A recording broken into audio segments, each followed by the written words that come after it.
The other thing, sometimes you have to be visual. Sometimes you just sit around and just make quick sketches. You know, it's not, so many kids want to sit down and go to town on the computer.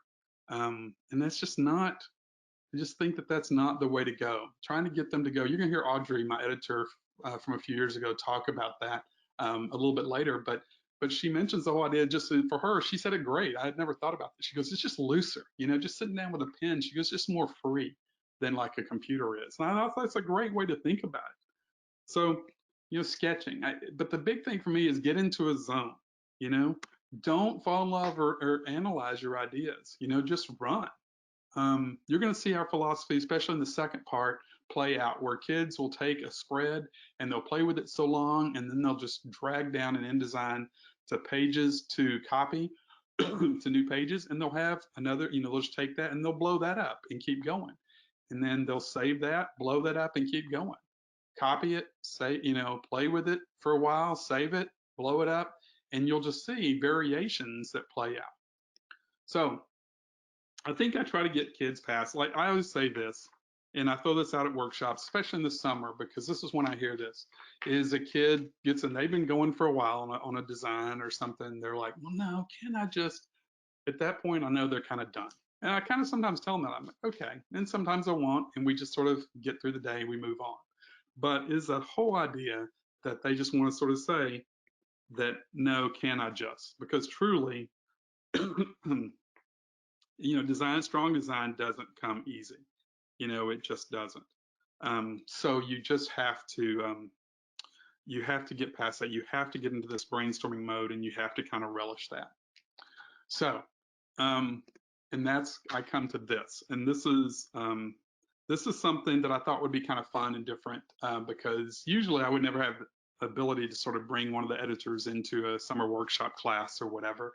But I thought with the way these were designed, I'm like, oh, you know what? I could just interview them in a Zoom and bring that in. So that's kind of what I did. Um, I sat down with one of my former editors here from about four years ago, and yeah, I think she's graduated from MU, and she started working at a little an advertising agency in St. Louis, and her name's Audrey Dickens, and yeah, and so what I had her do is I just sort of, she and I've kept in touch from time to time, and they just did really well in this national advertising um, competition.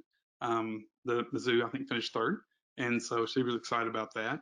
And yeah, so I just want to let you listen to her talk about. Now, getting over here may be trouble, but I just wanted you to hear her talk about um, what the value of sort of taking this mentality, um, this brainstorming mentality, this never sort of being done sort of approach. And what I mean by that is being sort of, you know, just giving up uh, after your first idea, or just sort of falling in love with the first idea. So without further ado, if I can make this work,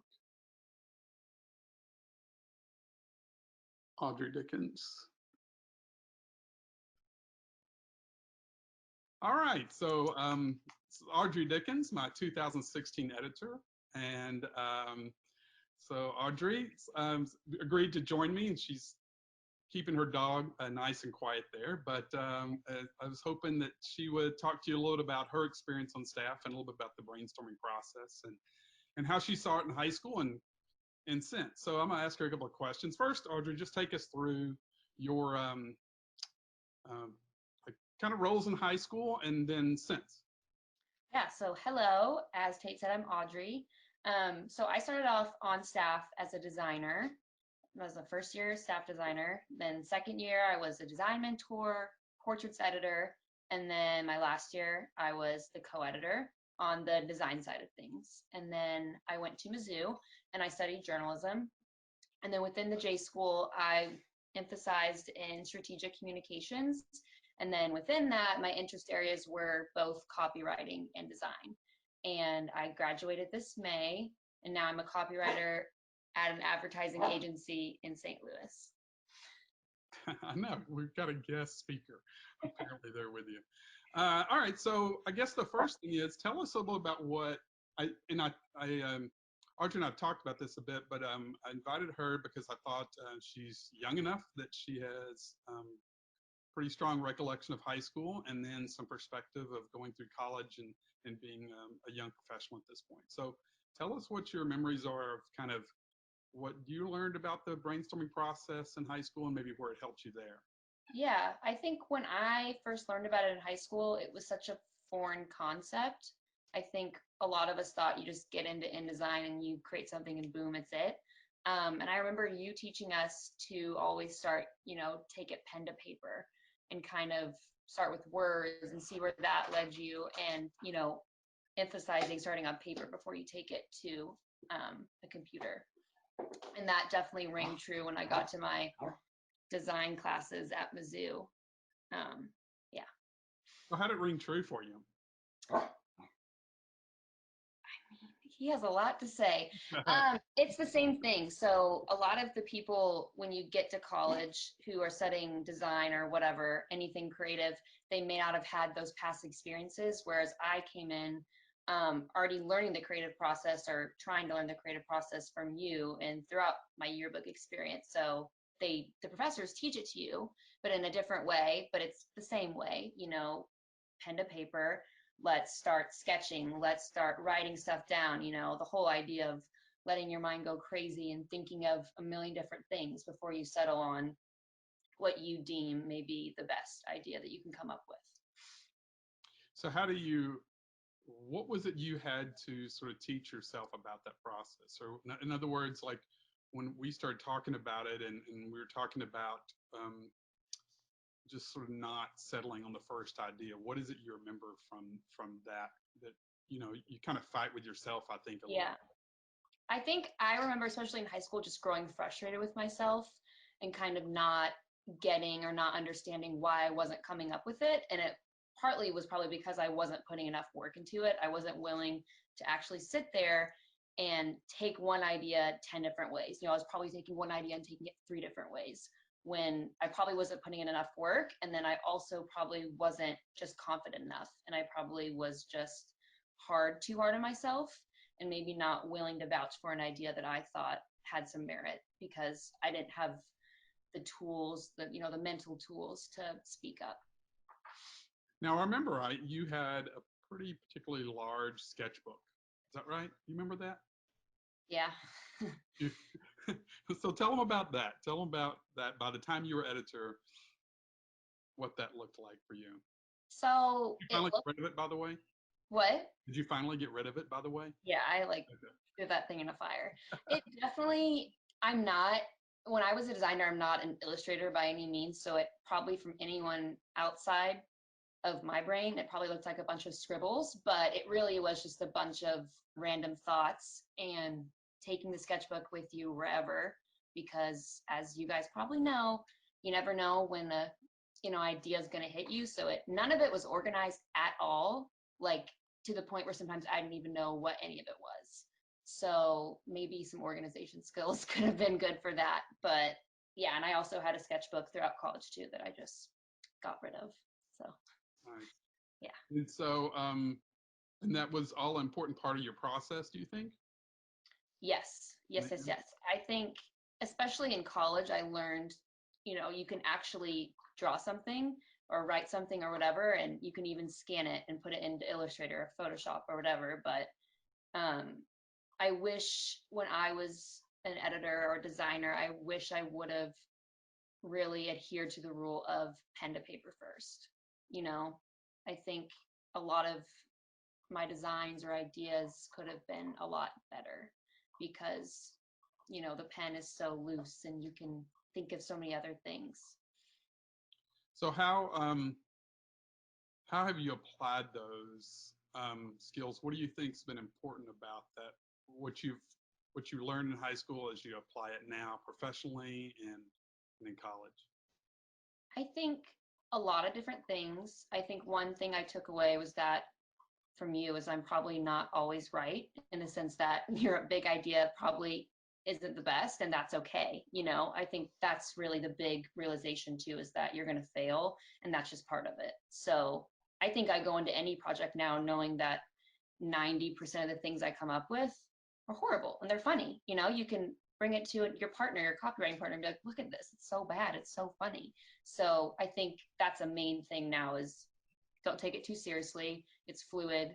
It's not black and white at all. It's very gray.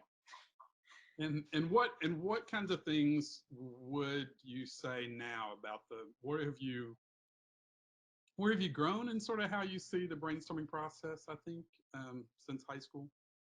I think I've probably already said this, but I'm just going to go ahead and reiterate it. But just not being too hard on yourself and really understanding that brainstorming is not coming up with the idea, it's coming up with a bunch of ideas. Um, yeah, Well, sorry. and you said you had a nice analogy earlier, I think. Oh What yeah, kind of my process? analogy is brainstorming is it's kind of like a playground. So when you want to think of a not crappy idea, you need to put yourself in your kindergarten shoes and have the spirit of a kindergartner. You need to go to the playground. You're not just going to go on the swing. You're going to go all over the playground. So that's what the creative process should be. You need to go on the monkey bars and down the slide, and you're going to hang upside down. Like do everything, and hopefully one of them will, not hopefully, one of them will be not crappy. One of the things I think we struggle with when you're in high school is the sense that your idea is your own. You know what I Mm-hmm. mean by that? In other Yeah. words, that it's your own work. Has that changed for you? Because I know I try to get across to kids at some point that it's kind of teamwork at work here. In other Oh words, yeah. you have ideas and you throw them out, but yet everybody else sort of touches them in some ways, makes the idea better. And that's a hard thing, I think, for high school kids who think their work is only their work and they get mad if somebody else touches their idea. You know, it's a ridiculous notion to think that your work is just your work. But when you're in high school or when you're on yearbook staff or newspaper staff, I kind of understand why. I do think it's maybe because it says story by Bob, designed by Sarah. So I kind of get it, but also you need to swallow your pride. Like any good idea, like I just said, you got to brainstorm, but you're not going to come up with one not crappy idea just by yourself. It has to go through probably 4 or 5, that times 5 brains. Ideas need people, and you need to just accept that you're having help with your ideas. And you should be proud that it may say designed by Fred, but you're Sarah, and you're like, yeah, Fred, I'm really proud of you, and I'm glad I got to help you in that. So, and yeah, that I don't even think about it now at all. I on my one of my first projects I just had, we sent over to the client the top two. We had to pitch 10 different names. The top two were mine, and I was really proud of that and happy about that. But it's like, whatever. I worked with another copywriter, and it's, whatever the client picks, we should both be proud of it. So, did that kind of answer? Yeah, perfect. All right, good deal. Your dog Zoom bombed us, by the way. I don't know if you realize that, but Yeah, I know. He's up on the bed. He has a yeah. lot. So, Anyway, all right. Well, thank you very much. I that's appreciate it. it.